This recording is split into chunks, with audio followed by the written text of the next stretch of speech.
Hi, I hope you're having a great day. If you're like me, you're super excited that it's Friday.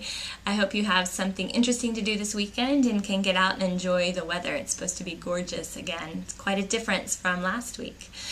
Today we're going to do two main things, okay? First of all, I'm going to show you two different paragraphs and I want you to notice two things. First of all, I want you to notice the overall structure of this open-ended response, okay? It's something we've been talking about in bits and pieces, but I'd like to make it really clear today what that structure looks like. And I'm going to show you two, and I think you're going to notice that one is actually better than the other, even though the overall structure is exactly the same. So that's what you're going to be looking for, a little bit of a mystery for you.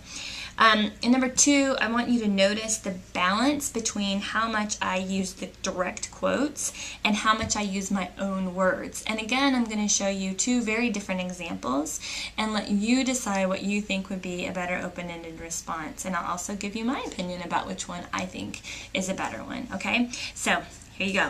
The first one is very, very clear because the question asks, as described in Why Don't Americans Vote? Why has the number of Americans voting in presidential elections declined? So the easiest way to go about it is sentence number one, answer the question, right? So here, can you see that? The number of Americans voting in presidential elections has declined. Okay, that's their language because of many reasons. The article states, comma, and notice the very first sentence, I'm simply answering the question.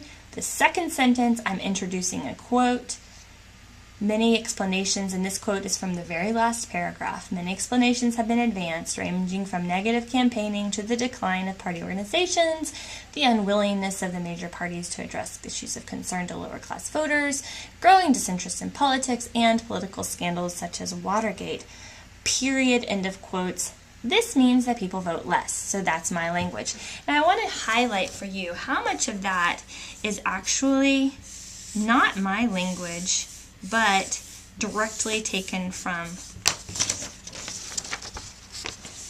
the article. So what that kind of means is that you're relying a little too much on the article, and you need to do a little bit more deciding for yourself how you're going to talk about this topic, okay? I would suggest that this is too much quoting from the article and not enough of your own words, okay? So even though all three pieces of the structure are in place, an introductory sentence that directly answers the question first, second, evidence from the text, and third, a follow-up sentence. That's all great, but I would suggest this is weak in that most of it is directly taken from the text. So next, I'm going to show you an example of a different way of going about it.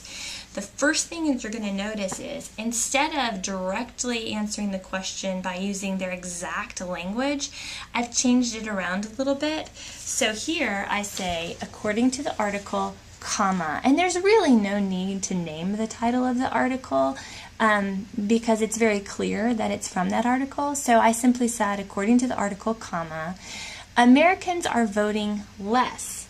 And notice that I say Americans are voting less instead of saying the number of Americans voting in presidential elections has declined, because Americans are voting less means the same thing, but it's in my language, not the language of the text.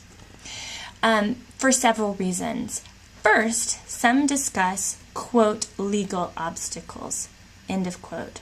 This means that it was hard for many people to register to vote.